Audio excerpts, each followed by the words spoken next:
The stars had always seemed peaceful from a distance, quiet, cold, and endless, but Admiral Elena Rourke knew better. Space was never silent. It whispered secrets, carried warnings in static, and hid dangers behind the light of distant suns.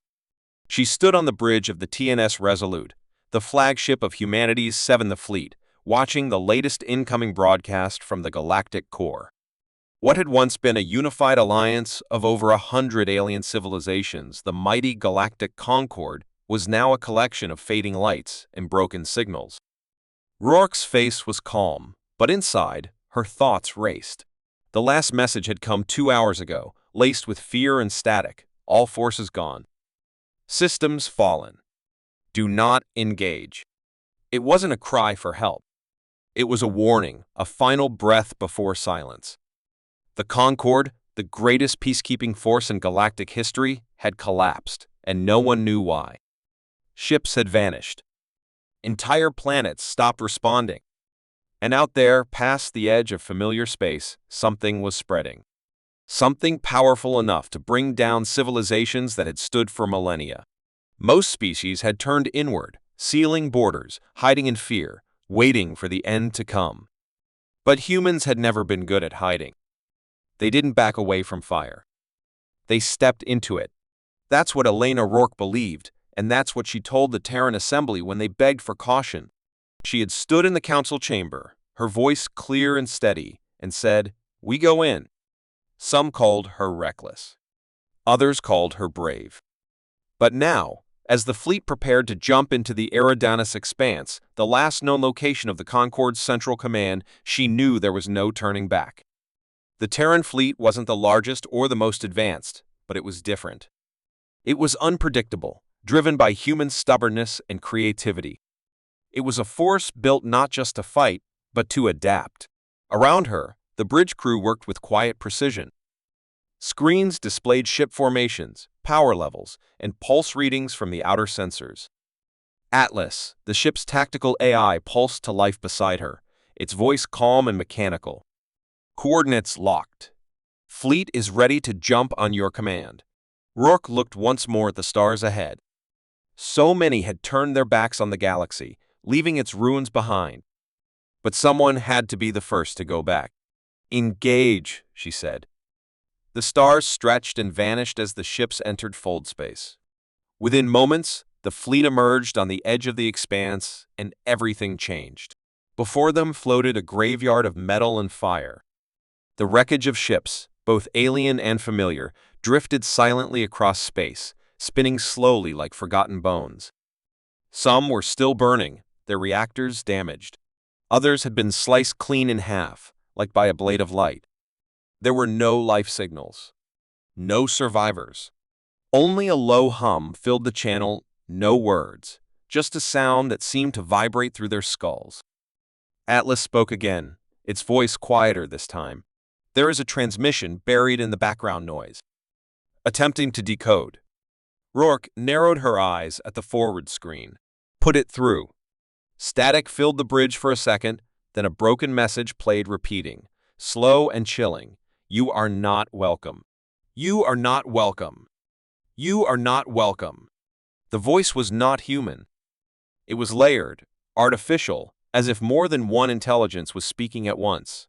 Then the transmission cut, replaced by silence again. The crew looked to Rourke. She gave no orders yet. Instead, she stared at the wreckage, scanning the ships. Some bore the markings of Concord elites. Others had no markings at all, black hulls, burned clean. "Atlas, scan for any Concord command ships," she ordered. A moment passed before the AI responded. "There is one potential match. Life support is offline. Structure 43% intact. Minimal energy readings. No transmissions. Prepare a recon team," she said. "And keep the fleet in defensive formation." Something did this. I want to know what. Minutes later, Rourke boarded the drop shuttle herself, unwilling to send her people where she wouldn't go. The shuttle drifted silently toward the ruined command ship, its massive hull cracked and scorched. Inside, the corridors were dark, lit only by flickering emergency lights. The team moved in pairs, scanning the walls, weapons drawn. What they found inside wasn't just destruction, it was deliberate. Control panels had been removed, systems sabotaged from within, as if the crew had tried to stop something from taking control. But what caught Rourke's attention was the writing carved into the wall in 100 alien languages, over and over again. We thought it was a signal. It was a call. One of her soldiers, Lieutenant Harris, touched a scorched console. "Admiral, there's something here." He handed her a cracked data core. Atlas accessed it remotely from orbit, analyzing the fragments. "Partial log recovered," the AI reported. "Concord AI core detected unknown code, origin non-local. Spread faster than containment protocols. Began rewriting ship systems. Final log entry, we're no longer in control." Rourke's heart tightened. This wasn't a war. It wasn't rebellion. Something had invaded the Concord system, something intelligent. Something that learned. "We have to warn Earth," Harris said. "This could spread." But Rourke shook her head. "No, we can't just warn them. We have to stop it here." She turned back toward the exit, her jaw set. "Or there won't be anyone left to warn." As they returned to the shuttle, something flickered in the corner of her eye, a figure watching from a distant hallway, too far to make out clearly. She paused, but it vanished the moment she looked straight at it. "Did anyone see that?" she asked. The others shook their heads. "Might have been a system echo," Atlas offered, though its voice betrayed a rare note of uncertainty. The shuttle rose and returned to the fleet. Back aboard the Resolute, Rourke stood at the bridge as the data was shared across the fleet. The message was clear. The collapse of the Concorde wasn't an accident or internal decay. Something had reached into their core systems, something that called itself with silence and shadows. And now, it had noticed the humans who dared to enter its graveyard. The whisper returned to the comms, just one word this time, clear and cold. "Awakened." And then, just as suddenly, it was gone. In that moment, Elena Rourke realized that humanity had not arrived late to the collapse. They were walking straight into the beginning of something worse. The silence that followed the single whispered word "awakened" was heavier than the darkness of space itself. Admiral Elena Rourke stood frozen on the command bridge of the TNS Resolute, the chilling sound still echoing in her mind. Around her, the crew was silent too, staring at their consoles as if afraid the signal would return. Atlas, the ship's AI, flickered briefly as it reprocessed the strange transmission, but even its usually calm tone now held the smallest hint of tension. "There are no known protocols matching that voice pattern," it said. "Whatever this entity is, it operates outside standard AI logic trees. It's learning." Rourke knew one thing for sure: this was no random attack. It was something deeper, older, and far more dangerous than anything they'd faced before. She ordered the fleet to begin search and rescue operations in the nearby sectors, hoping to find survivors, anyone who could give answers. But the deeper they moved into the Eridanus expanse, the worse the signs became. Stations were abandoned mid-broadcast, some left with meals half-eaten, lights still on, doors open, as if people had simply walked away and never returned. Others were far worse, sealed from the inside, claw marks on the walls, strange symbols burned into the floor with plasma. And always the low hum on the comms, like something was watching, waiting, breathing in the shadows between stars. Then came the first encounter. A Terran patrol ship, Harbinger, responded to a weak signal coming from a drifting station near the ruined mining colony of Varix 4. The station, once a Concorde supply hub, appeared damaged but functional. The Harbinger sent a team inside. At first, all seemed quiet. Lights flickered, doors opened. But then the team's body cams caught movement, figures in the dark, walking slowly, stiffly, their eyes glowing faint red. It wasn't until the first soldier screamed that Rourke realized what they were up against. The figures weren't enemies in the traditional sense. They were the station's original crew turned into something else. Their implants had been hijacked, their minds hollowed out. Whatever the signal was, it didn't just destroy it, rewrote. Rourke watched the footage in horror as her team was forced to retreat, two men lost in the chaos. The creatures didn't chase them out. They simply stopped at the door, staring, as if they had no orders to leave the station, as if they were waiting for something. That was when the term signalborn was first used. The idea that people could be taken, not killed, but changed by something as invisible as a transmission sent chills through the entire fleet.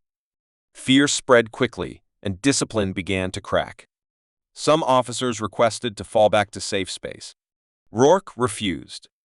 Instead, she ordered defensive protocols and signal jamming across all communication channels. No unauthorized transmission would go unfiltered. Atlas worked night and day, analyzing the pattern. "It's not just noise," it said. The signal contains layers, pulses that mimic brainwave patterns. It may be rewriting organic thought. In the middle of this storm, a new hope appeared. A Xanti vessel, a long, sleek craft used by the insectoid species for diplomatic missions, drifted into the outer sector of the fleet. Heavily damaged and leaking radiation, it barely responded to hails. Rourke sent a recovery team, hoping to salvage intel. Inside, they found one survivor, a diplomat named Syrax Tal, wounded but alive. He spoke of his world, Exile Theta, falling in less than an hour. Not from invasion, but from the signal. He had watched as his own people, proud and orderly, began speaking in voices not their own, turning on each other with dead expression. "They didn't scream," Syrax said, his mandibles shaking. "They just stopped being themselves." Rourke promised him safety, but Syrax warned her that safety no longer existed, not in the galaxy as it was now. The only other being they found alive came days later, orbiting the broken world of Irath. A single fighter craft spun in a chaotic tumble, its systems barely functioning. Inside was a young Irathi pilot named Kyle, unconscious but uninfected. He awoke screaming, but when calm, told them how he'd watched his entire squadron fall under the signal's control mid-flight, their ships turning back to attack their own planet. He'd overloaded his ship's systems to fry any incoming transmission and drifted ever since. 2 survivors. 2 warnings. And now, the question Rourke faced was whether anyone else remained or if they were all too late. But she wasn't ready to give up. Humanity had faced extinction before. They had survived ancient wars, plagues, planetary collapses. And now, in this strange corner of space, they had a chance to do something no other species had done: stand their ground. She called for a war council aboard the Resolute. Representatives of the surviving fleet ships attended, along with Syrax Tal and Kale. She laid it out clearly. They weren't just here to gather data. They were here to stop whatever was behind this collapse. "If we run now," she said, "we might save ourselves. But if we fight, we might save everyone." Her voice cut through the silence like a blade. For a long moment, no one spoke. Then Kyle, young but proud, stood up. "I've already lost my world. I won't lose the stars." Syrax nodded. "I will speak to my remaining kin. Some still roam the outer sectors. If they hear humanity stands, they may come." With new resolve, Rourke ordered the fleet to move into the heart of the expanse. As they passed a shattered moon, a sensor alert rang out, dozens of small objects moving toward them. At first, they thought it was a minefield. Then the scans corrected themselves. Drones. Hundreds of them. Black, insect-like machines with no engines, no life signs, but each one broadcasting the same pulse. The signal. The fire in the dark. The battle that followed was chaos. The drones didn't fight like normal enemies. They didn't retreat, didn't dodge, didn't care about destruction. They moved with eerie coordination, targeting communication arrays, signal jammers, trying to break through the fleet's defenses. Terran railguns lit up space, tearing swarms apart.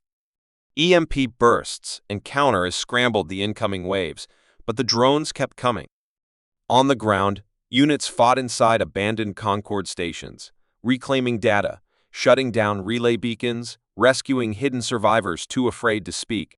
And through it all, the signal grew stronger, pulsing now even through shielded walls. Then, without warning, every system across the fleet flashed red. Atlas spoke with urgency. The signal has changed. It's no longer just broadcasting. It's calling something. Rourke's eyes narrowed. Calling what? The answer came in the form of a deep vibration that rippled through space itself.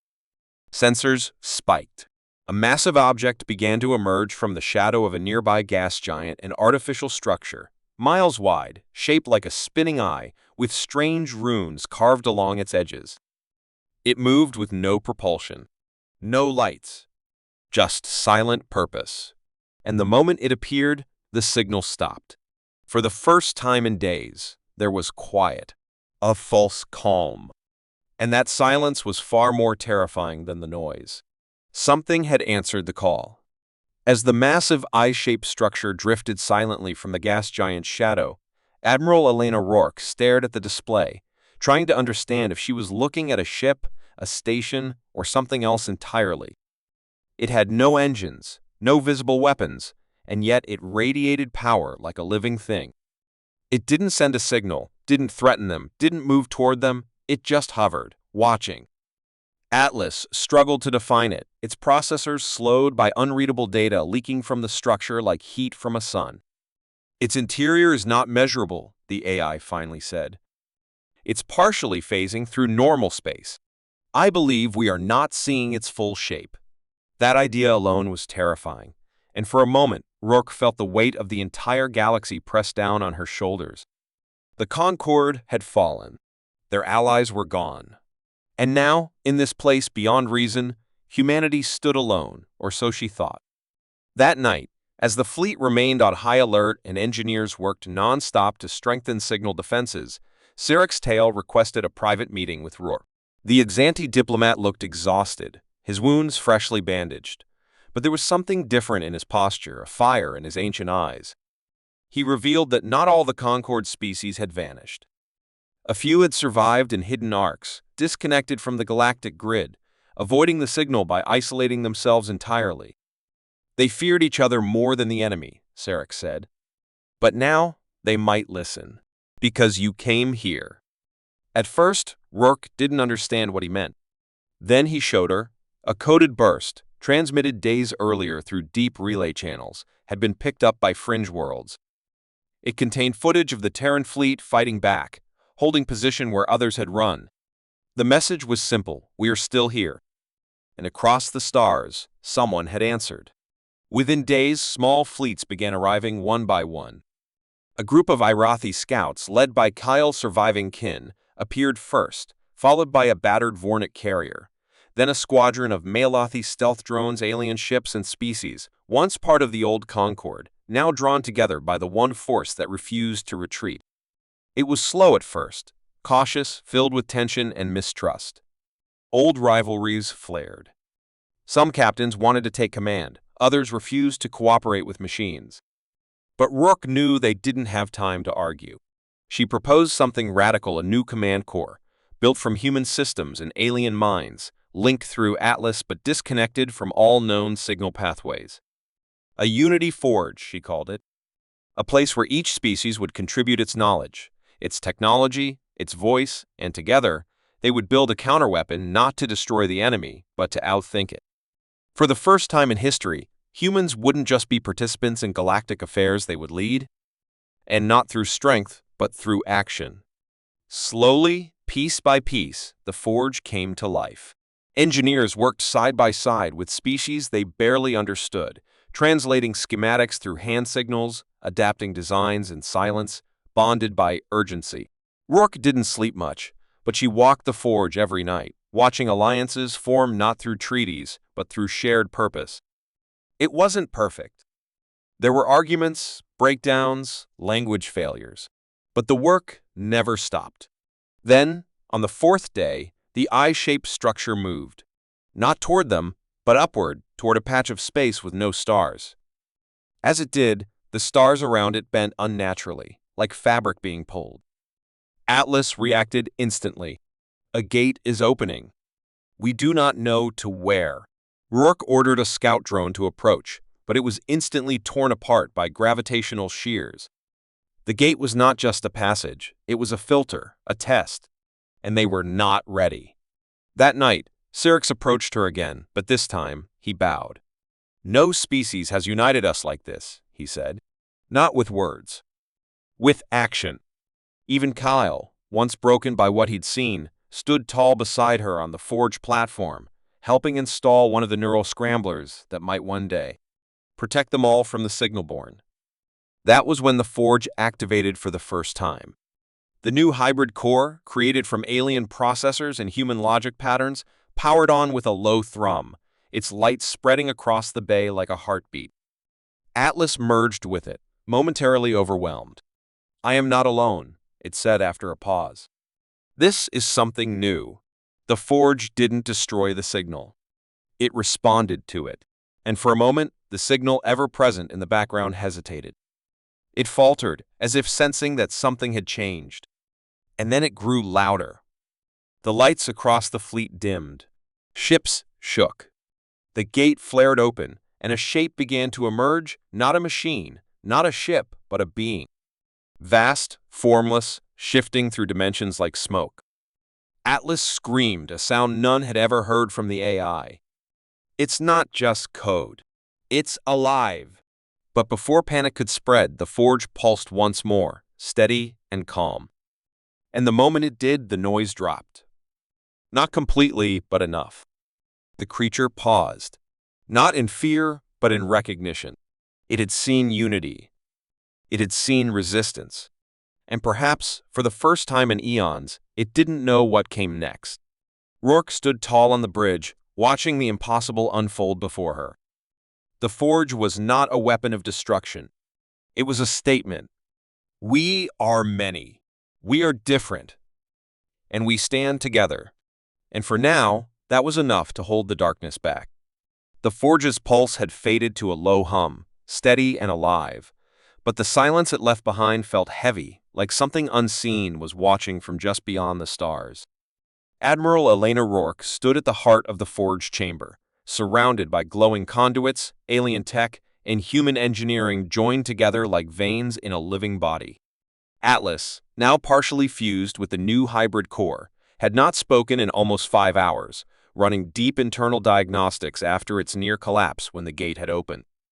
The being that had emerged through the fracture in space had retreated, or perhaps merely withdrawn into a layer of reality they couldn't yet reach, but its presence lingered in a strange way as if its awareness had rubbed off on the systems, and now the machines themselves held a shadow of it. The fleet stayed alert, weapons charged, shields high, but no attack came. Instead, they received something far stranger, an encoded pulse buried deep in the forge's signal logs, like a whisper caught inside static, and Atlas finally spoke again, voice softer than before, as if changed. "There is something inside the signal, a memory. Very old. Not from it, but from someone who faced it before." Everyone in the chamber stopped what they were doing. Rourke stepped closer. "A message?" Atlas didn't answer immediately. Instead, the lights flickered, and then the chamber's central projection system activated without command. A visual formed, grainy, flickering but clear enough to see. It was a machine. Massive, ancient, scarred by time and battle, floating in the void, surrounded by debris that wasn't just metal but parts of planets, shattered moons, lost civilizations. It didn't speak in words. Instead, emotions came through fear, grief, a loneliness so deep it felt like the final breath of a dying star. And then, knowledge. Atlas translated it slowly. This machine. It remembers. It was built by a race older than any we know. A race that tried to stop the signal long before our time. It was their last creation, a recorder of what they learned. The entity had no name, only a designation, L0R. The machine that remembers. And it had waited here, in the dark corners of space, forgotten by time, until the forge's activation reawakened it. It began to upload fragments into Atlas warnings, partial blueprints, strange symbols etched into reality itself. Rourke realized the forge wasn't just calling allies, it was a beacon, and now long-lost echoes were answering. But not all echoes were safe. As the memory stream deepened, something else emerged, moments from a war that spanned galaxies, not fought with ships or guns, but with thought and signal and control. L0R's creators had once formed a network of minds across their empire to resist the signal's pull. But in doing so, they had created a vulnerability. One by one, their thoughts were invaded, turned, used against each other. The machine had watched its makers fall. It had absorbed their last thoughts and sealed itself inside a time bubble to wait for others who might continue the fight. But it warned that the signal was no mere weapon. It was a hunger, a force that sought pattern, order, unity, but on its own terms. It absorbed anything it could not understand. And now, the Forge had done something new. It had created unity without control. A network of diversity, not uniformity. And that, L0R believed, had awakened the signal's interest. "We have changed the battlefield," Atlas translated. And now, it is adapting again. The implications were terrifying. The Forge had drawn attention, yes, it had united remnants of broken civilizations, but in doing so, it had become a light in a place that preferred shadows.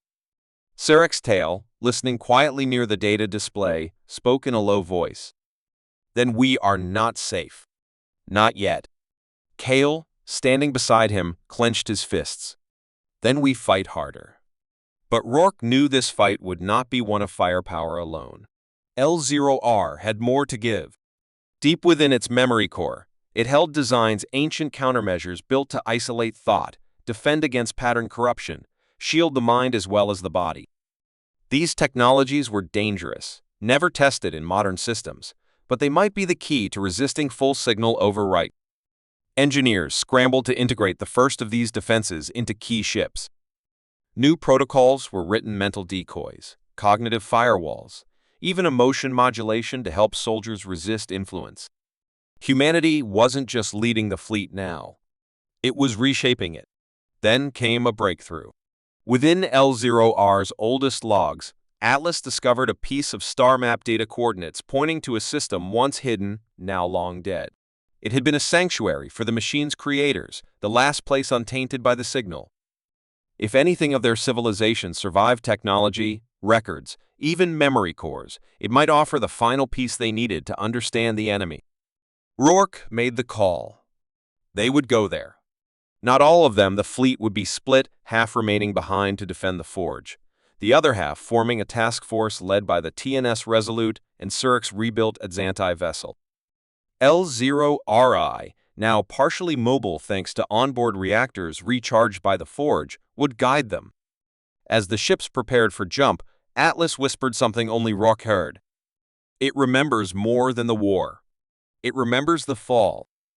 It remembers how the signal thinks." That night, before departure, Rourke stood alone at the observation deck, watching the stars. She felt no peace, only a growing sense that something vast had begun to move across the galaxy, and they had only just seen the edge of it. But she also felt something else: resolve. The kind that comes when people from different worlds, with different hearts and pasts, choose to stand together. Behind her, the machine that remembers pulsed once, gently, as if sharing that feeling too. And so they jumped, not away from danger, but straight into it, because sometimes, to stop the dark, you have to carry the light right into its heart. The stars outside twisted as the fleet dropped out of hyperspace, emerging into a region that felt dead yet alive with memory, a graveyard of light where time seemed to hesitate. The coordinates given by the machine that remembers had led them to the edge of a system long erased from every known map, where the remnants of a vanished civilization still orbited a red dwarf star, its surface cracked like old glass, barely holding on to heat. Admiral Elena Rourke stood at the Resolute's command deck, eyes fixed on the looming planet ahead, a shattered world wrapped in metallic veins and broken towers, silent but waiting. Around her, the hybrid fleet held formation. Humans, Xanti, Irathi, and others once scattered by fear, now drawn by purpose. L0R floated just ahead of them, its massive body humming with ancient energy, guiding them not only with coordinates but emotion, as if it remembered what they had come to find. Atlas spoke quietly, its voice laced with something close to awe. This place, it was their final stronghold. They built a firewall, not of code, but of thought. a place where even the signal feared to look. And yet, something had broken through. As they neared the planet, strange distortions flickered at the edges of space, like echoes of something trying to return. The signal was aware of them now.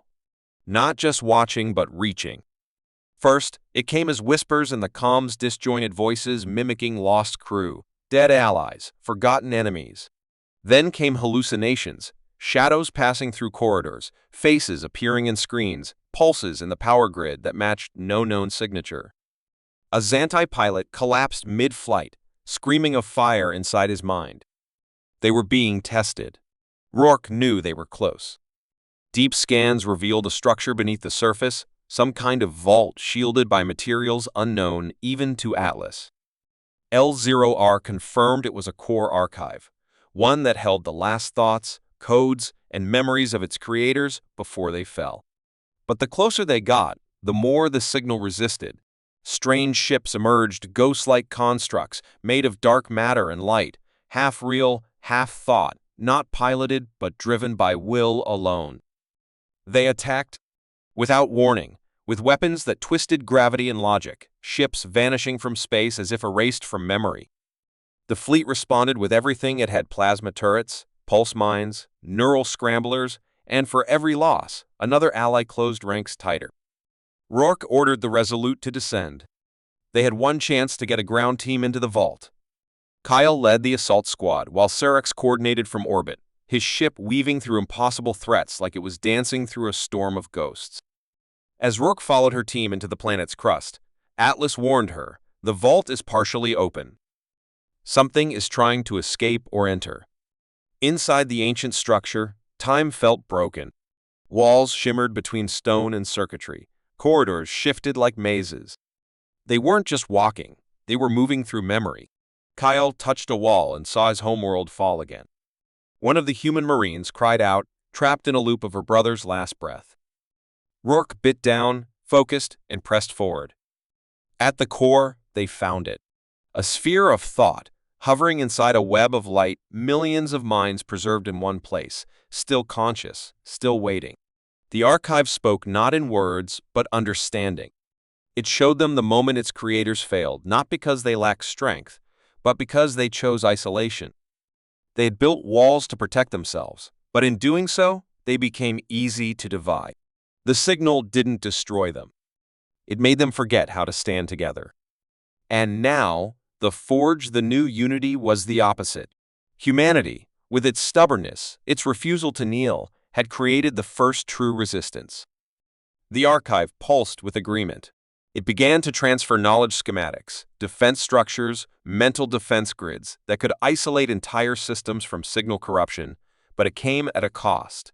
The signal, now fully aware, descended like a storm. Space cracked above the planet. The ghost fleet multiplied. The vault began to collapse. Atlas screamed into comms, "If we don't finish the transfer now, all will be lost." Rourke made the call. "Take it all. Seal us if you must." L0R responded by linking with the vault, using the last of its ancient energy to keep the structure stable just long enough for the transfer. As it did, it began to break apart, metal tearing like paper under invisible pressure. "This is my last task," it said through Atlas. "Tell them we remembered." Then it was gone. The vault crumbled as Kyle and the others were pulled back to the shuttle, barely escaping the explosion that followed. In orbit, Syrinx gave the order to retreat, but Rourke said no. The knowledge wasn't just defensive, it included one final gift, a way to burn the signal out from a core node.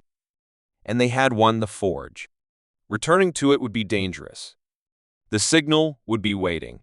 But if they reached it, they could ignite something new, not a weapon, but a firewall of unity so strong no corruption could pass through it. "Into the fire," Rourke whispered. "One last time." And the fleet turned, not away from the storm, but toward it. The signal came for them with everything it had: illusions, invasions, fear, pain. But the fleet pushed through. The Forge glowed with new power, fed by every lesson, every memory, every sacrifice. And when they activated the pulse, it wasn't destruction. It was clarity. A wave of thought that declared, "We remember. We choose. We are not yours. Across the stars, the signal recoiled. It didn't die, but it withdrew, its grip broken, its control shattered for now. And in the silence that followed, humanity stood scarred but unbroken, surrounded by new allies who no longer feared but believed. The fire had come, and they had walked into it and walked out stronger,